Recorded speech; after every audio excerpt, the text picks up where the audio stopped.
All right. Seth, if you're ready, I think we're ready for you. Let's do it. Why not? I listened to, and I'll just tell this story while Seth prepares. I listened to the show from last week again today, and I'll tell you what, it was hard for me to come up with my list for a redo and not include Seth Allen. I'm telling you right now, each week after week, this man just impresses me more and more. Yep. And I know there was a little bit of a controversy last week because Seth just randomly listens to songs on his way here and then decides to play them. And people get irately jealous about that. But I'll tell you what, it's a nice distraction, if you will, from the chaos that we do here to have a little bit of levity and provide a serious tone to the show, something that is actually worth listening to. So thank you, Seth. Thank you, Seth. I'll let you know, it looks like Silk Stockings has been released on at least DVD home media, so... Great. And apparently there were at least 3 seasons, so... Seth, don't mind me. I'll probably be ordering a DVD while you're playing this song. Yes.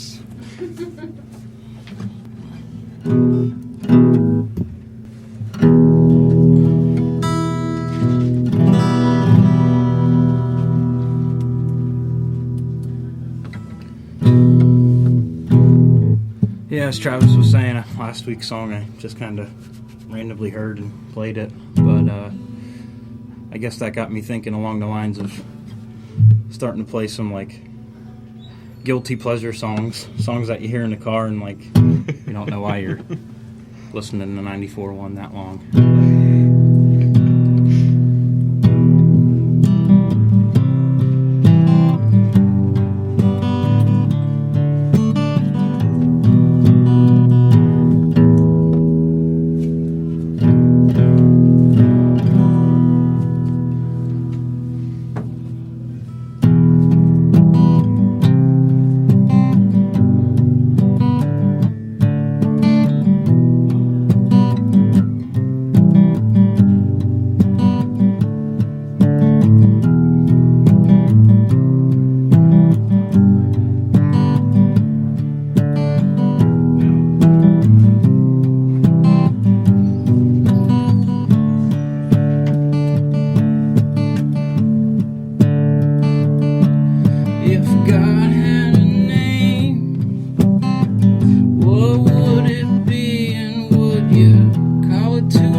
Therefore, the code may be in wrong.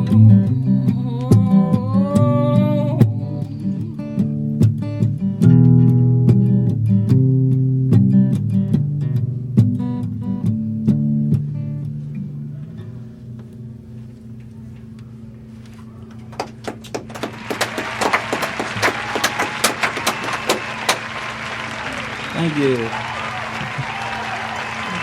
Guilty Pleasure Hour with Seth Allen And the Time Travelers. and the Time Travelers. Good stuff, Seth. Thanks, bud. Fans love it. Somebody was listening to Now That's What I Call Hits from 1996. Yeah. Yeah. I used to do like caregiving, and the one kid I took care of for a couple years, he had every That's What I Call Music 1 through 45, and every time one came out, man, that Tuesday he was on it. Good stuff. So yes, that's where I'm basing my catalog from now. That's what I call music. You went back and grabbed a couple of those fine compilations. Good stuff. Good stuff. I like that. I didn't know they were talking about Jim Pope in that song. No, they are. They are. Yep. It's a little unknown fact. It said, except for Jim Pope on the throne. Except for Jim Popey on the throne. Good stuff. All right. Well, thank you, Seth. You'll be back for another one, hopefully. And I think we got I can't wait any longer. We got to rock it out. What? We got to do redo. Okay. I am chomping at the bit. All right. Before you lose the mic, Seth, do you get nervous every time Barry walks in when you're playing? Because I do. It's the worst. I get almost to the point where I'm shaking, that I'm nervous he's going to say or do something inappropriate to completely throw you off, and then we're going to have to redo your song. So I guess to that effect, Mike has been very impressive. But He has been. He's been so respectful here the last 2 weeks. well, don't give him too much credit because he still lurks. And Oh, and he did fling onions off his meatball onto the floor earlier. Yes. So, yes, onto the carpet. it's only a matter of time before he walks in here with a story to tell You never that cannot know. wait. It's only a matter of time before he just bursts through the doors to tell us something, and it'll be right in the middle of your He's song. the only man who could eat a meal and halfway through he'd be like, "This is the most delicious, savory thing I've ever had." You tell him there's onions in it. Oh, yeah.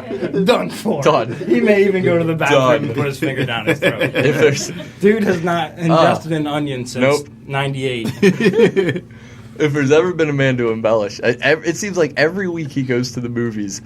You have got to see this movie. It might be the best movie I've ever seen. Well, I thought last week's was. No, this is so much better.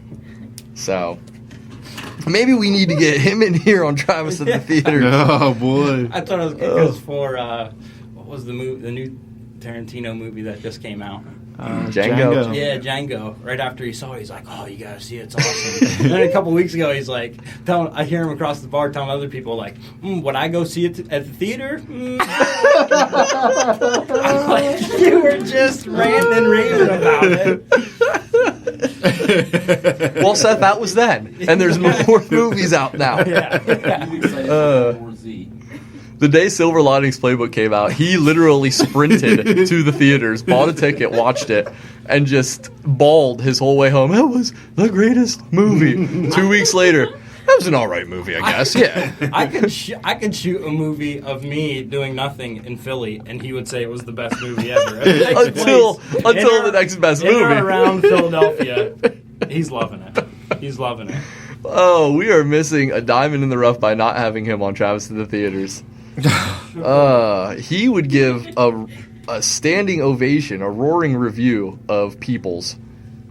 Stop it. The spin, if Just you will, the let it Tyler go. Perry spin on Let it go. Meet the Parents. Power. So, spicy.